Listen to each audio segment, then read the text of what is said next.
નમસ્કાર મિત્રો, વિદ્યાસેતુ હસ્તી યુટ્યુબ ચેનલમાં તમારું સ્વાગત છે. ફરી પાછી જીપીએસએસબી દ્વારા મુખ્ય સેવિકા ક્લાસ 3ની ભરતીની જાહેરાત થઈ ગઈ છે. તો તમે પણ સરકારી નોકરીની તૈયારી કરો છો અને મહિલા ઉમેદવાર છો તો તમારા માટે ખૂબ સારા એવા સમાચાર છે. કુલ 169 જગ્યા માટે ભરતીની જાહેરાત થઈ છે.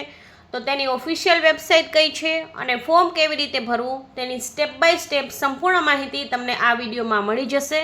તો અંત સુધી જરૂરથી જોડાયેલા રહેજો.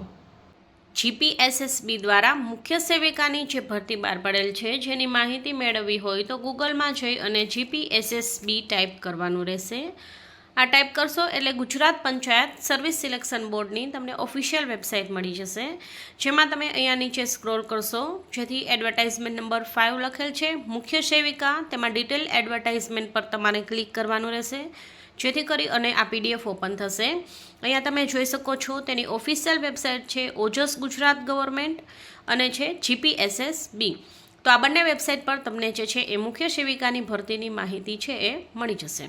અહીંયા તમે જોઈ શકો છો ટોટલ છે એ મુખ્ય સેવિકાની 169 જગ્યા પર ભરતી થવાની છે અને ફક્ત મહિલા ઉમેદવારો જ અરજી કરી શકશે. અરજી કરવાની તારીખ જે છે એ છે 18/4/2026થી લઈ અને 9/5/2026 સુધી તમે અરજી કરી શકશો. ખાસ યાદ રાખવું, તારીખ 9/5 છે એ લાસ્ટ ડેટ છે. એ પહેલાં તમારે અરજી કરી લેવી અને ફી પણ ભરી દેવી. જો તમે જનરલ કેટેગરીમાં હશો તો તમારે 100 રૂપિયા ફી ભરવાની થશે અને જો તમે કેટેગરીના ઉમેદવાર હશો તો તમારે કોઈ ફી ભરવાની થતી નથી. ફી ફક્ત ઓનલાઈન માધ્યમથી સ્વીકારવામાં આવે છે, એટલે ઓનલાઈન ફી તમારે ભરવાની રહેશે. જો ફી તમે નિયત સમયગાળામાં નહીં ભરો તો તમારે લેટ ફી અને જે છે એ ચૂકવવા પડશે. 500 રૂપિયા તમારે ભરવા પડશે. તો સમયસર જે છે એ ફી ભરી દેવી. બાકી તમારો ફોટો અને જે તમારી સિગ્નેચર હોય છે તેની સાઇઝ છે એ 15 KBની અંદર આવી જવી જોઈએ. ભરવાપાત્ર જગ્યાની વિગત આપણે જોઈએ તો ટોટલ 169 જગ્યા પર વેકેન્સી બહાર પડેલ છે અને તમે જોઈ શકો છો કે તમારો જે જિલ્લો છે એમાં કેટેગરી વાઇઝ જગ્યા છે કે નહીં. તો આ રીતે કેટેગરી વાઇઝ જગ્યા પણ જે છે એ આપેલી છે. તમે તમારા જિલ્લાની જગ્યા છે એ જોઈ શકશો. ટોટલ છે 169 જગ્યા છે, જેમાં 11 જગ્યા છે એ ફિઝિકલી હેન્ડીકેપ વિદ્યાર્થી માટે રાખેલ છે. બાકી અહીંયા જે છે એ સામાન્ય સૂચના આપેલી છે કે ઓનલાઈન અરજી કઈ રીતે કરવી, ફોટો કઈ રીતે અપલોડ કરવો, પછી એક્ઝામ છે એ MCQ પ્રકારની હશે એવી જે છે જનરલ ઇન્ફોર્મેશન અહીંયા આપેલી છે જે તમારે વાંચી લેવી. અરજી ફી છે જનરલ કેટેગરીના ઉમેદવારો માટે 100 રૂપિયા રાખેલ છે અને બાકી છે SC ST SCBC EWS ex servicemen's કે ફિઝિકલી હેન્ડીકેપ વિદ્યાર્થીઓ માટે ફી છે એ ભરવાની થશે નહીં. ફી છે તમે ફક્ત ઓનલાઈન જ ભરી શકશો. જે ઓજસ પર તમે એપ્લાય કરશો ત્યાં જ તમે ફી છે એ ભરી શકશો અને 100 રૂપિયા ફી જે છે એ ભરવાની રહેશે અને ફી ભરાઈ જાય પછી તે છે એનું પ્રિન્ટ પણ તમારે કાઢી લેવાની રહેશે, જેને ઈ-રિસિપ્ટ કહેવામાં આવે છે. તો આ રીતે તમારે ફી ભરવાની થશે અને તારીખ જે છે 11/5થી લઈ અને 13/5 સુધીમાં તમારે જે છે એ ફી ભરવાની રહેશે. જો ફી નહીં ભરો તો લેટ ફી છે એ 500 રૂપિયા તમારે આપવી પડશે. બાકી અહીંયા જોઈ શકો છો કે શૈક્ષણિક લાયકાતમાં તમારે છે એ BSc હોમ સાયન્સ કરેલું હોવું જોઈએ, એટલે કે બેચલર્સ ડિગ્રી હોવી જોઈએ હોમ સાયન્સમાં અથવા સોશિયોલોજીમાં અથવા તો ચાઇલ્ડ ડેવલપમેન્ટમાં, ન્યુટ્રિશનમાં અને સોશિયલ વર્ક જે છે અહીંયા જે આપેલું છે એ પ્રમાણે આ રીતની લાયકાત તમારી પાસે હોવી જોઈએ. હોમ સાયન્સવાળા વિદ્યાર્થી, સોશિયોલોજી વાળા વિદ્યાર્થી છે અરજી કરી શકે છે અને બાકી તમારે તેની સાથે બેઝિક કમ્પ્યુટરનું નોલેજ હોવું જોઈએ અને હિન્દી અને ગુજરાતી લેંગ્વેજ તમને છે એ આવડતી હોવી જોઈએ. બાકી અહીંયા તમે જોઈ શકો છો વયમર્યાદા જે છે એ મહિલા ઉમેદવારો માટે છે. વયમર્યાદાની અંદર તમને જે છે એ થોડી ઘણી ફેરફાર 5 વર્ષ એક્સ્ટ્રા મળશે. બાકી વિધવા ઉમેદવારો માટે છે, ફિઝિકલી હેન્ડીકેપ છે, એક્સ સર્વિસમેન માટે બાકીની સૂચના જે છે અહીંયા આપેલી છે.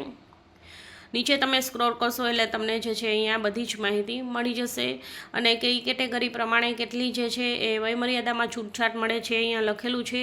મહિલા ઉમેદવારોને 5 વર્ષની મળશે અને બાકી બધા માટે જે છે અહીંયા જે છે કેટલી છૂટછાટ મળે છે એ લખેલું છે. બાકી અહીંયા જે છે પગાર ધોરણ તમે જોઈ શકો છો, ખૂબ સારો એવો ક્લાસ 3ની જોબ છે પણ પગાર છે એ 40,800 છે, જે ફિક્સ પેમાં 40,800 તમને મળવાપાત્ર છે. તો મહિલા ઉમેદવાર તમે છો અને તમે જો છે BSc હોમ સાયન્સમાં કરેલું છે, સોશિયોલોજીમાં છે તો ખૂબ સારી એવી તક છે. અવશ્ય ફોર્મ ભરી જ દેવું. આવી જોબ જે છે એ બીજે ક્યાંય તમને મળશે નહીં. બાકી અરજી કરવાની જે છે એ રીત તમે અહીંયા બધી જ છે સ્ટેપ બાય સ્ટેપ આપેલી છે. તમારે ઓજસમાં જવાનું રહેશે, ત્યારબાદ કરંટ એડવર્ટાઇઝમેન્ટમાં વ્યૂ ઓલ પર ક્લિક કરવાનું અને ત્યારબાદ ડિપાર્ટમેન્ટમાં તમારે જે છે એ GPSSB સિલેક્ટ કરવાનું, ત્યારબાદ એપ્લાય અને ડિટેલ્સ. પછી તમારી બધી જે છે એ OTR એક વખત જે એ OTR તમે નાખશો એટલે તમને જે છે એ OTR મળશે તમારા ફોનની અંદર. પછી એ તમે નાખી અને અરજી તમારે જનરલ ઇન્ફોર્મેશન નાખી અને અરજી કન્ફર્મ થશે અને ત્યારબાદ બધી જ તમારી જે છે એ એજ્યુકેશનલ ક્વોલિફિકેશનની અને બધી ડિટેલ્સ ભરવાની રહેશે. ત્યારબાદ ફોટોગ્રાફ અને સિગ્નેચર છે અપલોડ કરવાની રહેશે, જેની સાઇઝ 15 KB અંદર આવી જવી જોઈએ. બધી જ પ્રોસેસ થઈ જાય પછી તમારે ફી ભરવાની રહેશે અને ફીની પણ રિસિપ્ટ તમારે કાઢી લેવાની રહેશે. તો આ રીતે આખી પ્રોસેસ છે કંઈક થતી હોય છે. કન્ફર્મ તમારે બધું જ જે છે એપ્લિકેશન કરો ત્યારે કન્ફર્મ કરતું રહેવાનું રહેશે. આ રીતે જે છે એ કંઈક છે એ ફોર્મ ભરવાનું હોય છે. અહીંયા જે છે એ સિલેબસ આપેલો છે. આ રીતે પેપર રહેશે. 200 માર્ક્સનું પેપર હશે, જેમાં 35 માર્ક્સનું GK હશે અને 20 માર્ક્સનું ગુજરાતી અને ઇંગ્લિશ ગ્રામર હશે, 25 માર્ક્સનું મેથ્સ અને રિઝનિંગ હશે અને 100 માર્ક્સનું મુખ્ય સેવિકા જે છે તેને લગતું પેપર હશે. એટલે વિષય વસ્તુ રિલેટેડ પેપર છે એના 100 માર્ક્સ છે. તો ટોટલ 200 માર્ક્સનું પેપર રહેશે. 3 કલાકનો સમય રહેશે અને તમારે જે છે એ ફક્ત એક જ એક્ઝામ આવશે અને સીધી ભરતીથી તમે જે છે એ જોબ મેળવી શકો છો. આ રીતે જે છે સામાન્ય નિયમો અહીંયા લખેલા છે કે કઈ રીતે એક્ઝામ આપવી અને ગેરરીતિ કરવાની રહેશે નહીં. અને બાકી અહીંયા જે છે બધી જ સૂચના જે છે આપેલી છે. તો આ રીતે તમે અરજી કરી શકો છો. કંઈ પણ પ્રશ્ન હોય તો કમેન્ટ બોક્સમાં અવશ્ય રજૂ કરજો. જો વિડીયો સારો લાગે તો લાઇક અને શેર કરજો અને આવી જ સરકારી નોકરીની માહિતી મેળવવા માટે મારી ચેનલને સબસ્ક્રાઈબ કરજો. Thank you.